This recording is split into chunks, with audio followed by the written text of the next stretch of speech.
Let's talk about what has been going on in Prime Minister's questions. Quite a lively one, it sounds like, and certainly it looks like a major government announcement on the cards. Peter Cobble, tell us what happened. Massive U-turn in response to a planted question from a Labour backbencher called Sarah Owen. Keir Starmer said that he's almost certainly going to U-turn on winter fuel. It's such a big issue this has been for the last year. That's right. It's probably going to, the U-turn is probably going to come in the spending review that's coming on the 7th of June. This has been denied by the government for quite a long time, but unsurprisingly, they've changed their mind. This is what Keir Starmer said. There's been an awful lot of mood music about this, a lot of discomfort, not just from the public at large, but also Labour backbench MPs and within the cabinet as well. Let's have a watch and a listen of what he had to say. As the economy improves, we want to make sure people feel those improvements in their days as their lives go forward. And that is why we want to ensure that as we go forward, more pensioners are eligible for winter fuel payments.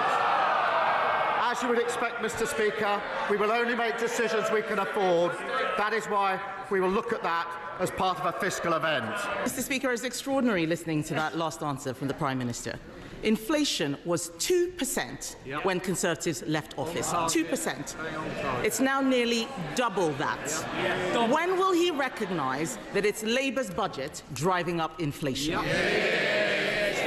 think what she forgot to say was over 11% on their watch, and she didn't say a lot. I am confident those numbers will come down, Mr. Speaker. The Bank of England is confident those numbers will come down.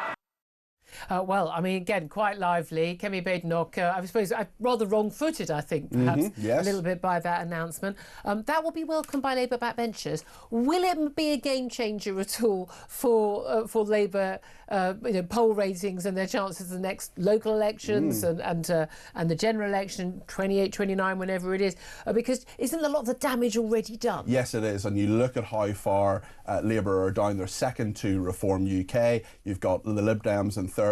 Kemi Badenoch's Conservatives are just at 16% in the most recent YouGov poll. It's really interesting when you look at how many Labour voters have moved to Reform. That's clearly happened in the local elections. It's probably going to happen in the general election as well. There was a big controversy as well at Prime Minister's questions about Angela Rayner. I haven't even got time to show it to you, Julia, about her asking for more taxes behind the scenes. This is a memo we understand was sent in March to the Chancellor Rachel Reeves. Who is, again, you'd think they just put a post-it note on the fridge in the Downing Street fridge they pass by. But no, basically saying we want to load eight different tax rises, all basically on those rich people over there, fairly Corbynista in their feel, Definitely, I thought. and certainly forgetting that people who earn over £100,000 pay 30% of the tax in this country, and a millionaire is leaving every 45 minutes. So there's a lot in that as well. Clearly some tensions behind the scenes. Winter fuel allowance will certainly be one of those, and Kemi Badenoch, I think, rescued her performance a little bit by being a bit performative in this next clip, saying,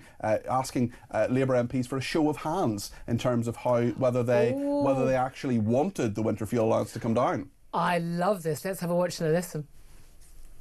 He promised to protect pensioners, but his winter fuel cut has driven thousands into hardship. His MPs hate this. He can't see them, but they all look sick just hearing what it is he's going to do. So let's wait until... Oh, yes, they're laughing.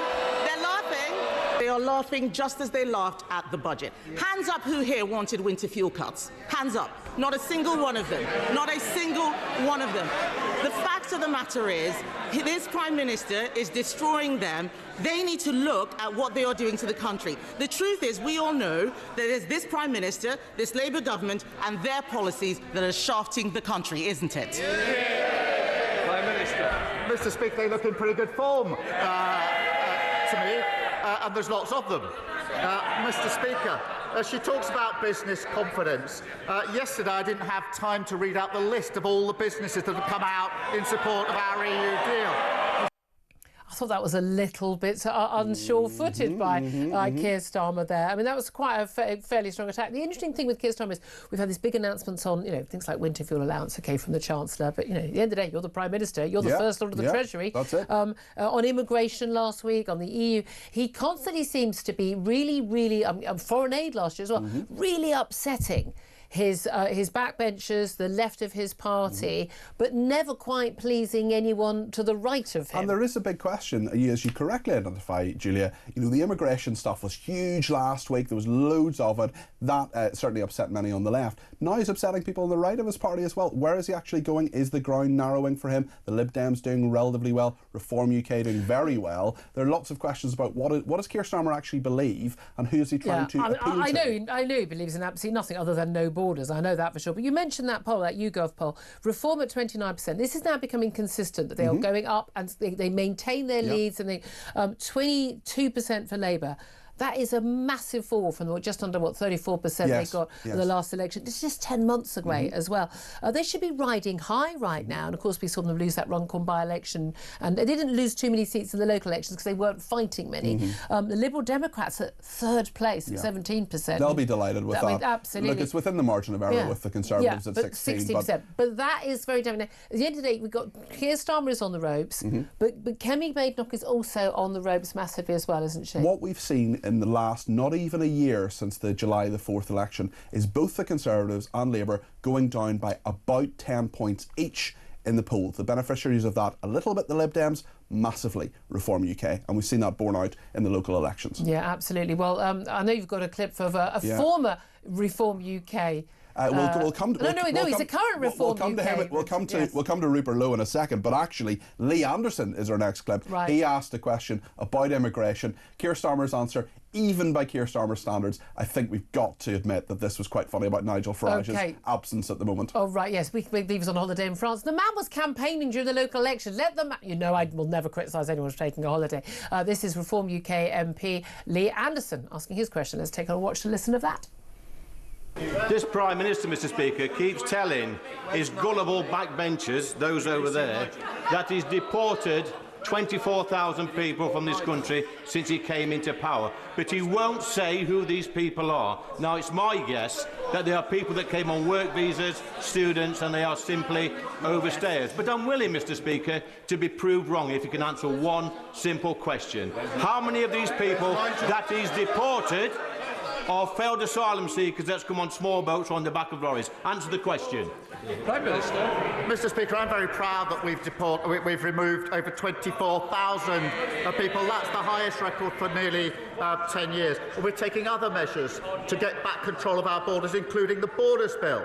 They don't want to fix this problem because it benefits them. It benefits them not to fix it. Party before country. It's very good he's standing in for the member for Clacton, I have to say. There was no sign of him yesterday at the EU. So he was the first through the E-gates somewhere to south of France.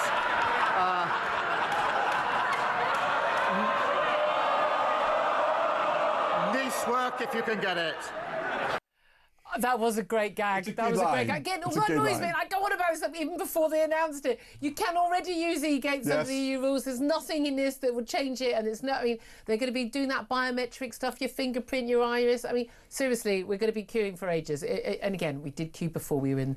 But that's a great line. But I thought it was very telling when Keir Starmer corrected himself from saying people were deported, and then he corrected himself to say removed. And actually, and that's what Lee Anderson was saying. Answer the question. That's what that's about. Is actually a lot of the time. How many actual failed asylum seekers? And it's often voluntary removals, and people get paid. They can get up to $3,000 to basically get out, thrown out of the country. All those people they should have left anyway. They shouldn't be here in the first place. Well, look, let's go to the final clip, because this is the former Reform UK MP Rupert Lowe. What did he ask? Asking about Lucy Connolly, and of course the Prime Minister, former lawyer himself, had to answer. OK, let's have a watch and listen. Does the Prime Minister agree that imprisoning Lucy Connolly, a young mother with a 12-year-old daughter, for one foolish social media post, soon deleted, is clearly not an efficient or fair use of prison? Mr Speaker, sentencing is a matter for our courts, and I celebrate the fact that we have independent courts in this country.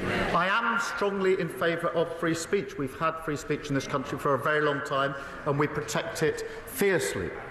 But I'm equally against incitement to violence against other people. And I I will always support the action taken by our police and courts to keep our streets and people safe. It is fascinating that the Prime Minister keeps saying courts are independent, except, of course, he urged the during the South Court riot. So which is it? Yeah, well, I mean, they act within the law which Parliament sets and the direction they get from politicians. Yeah, absolutely. And again, that case is not going away anytime soon. Lucy Connolly's still behind bars until August or so. What did you make of Boris Johnson saying that Starmer's Britain is turning into a police state after that Court of Appeal decision? Well, there was a very interesting tweet by a friend of mine. He said, "Hold on a second. What about lockdowns? What about the fact that people were..." Oh yes, it was you. That's right. It was your tweet. Me. Yes, your tweet said everything, Julia, in regard to Boris Johnson's hypocrisy on this. I mean, he's right, but he's also being a hypocrite. Do you know what we haven't got to? We haven't got to David Lammy totally embarrassing our nation on Israel. When you get praised by Hamas for a policy decision by the government, maybe you're not making the right policy decision. Well, there's an awful lot going through. You covered a lot of ground there, Peter Cobble. I know. When are you back on air? 4 o'clock today. So he's doing every single day. Get your little violin out. Get your little violin out. Peter Cobble having to be on air. We love having you on air. Great to have you, Julia. Thank you.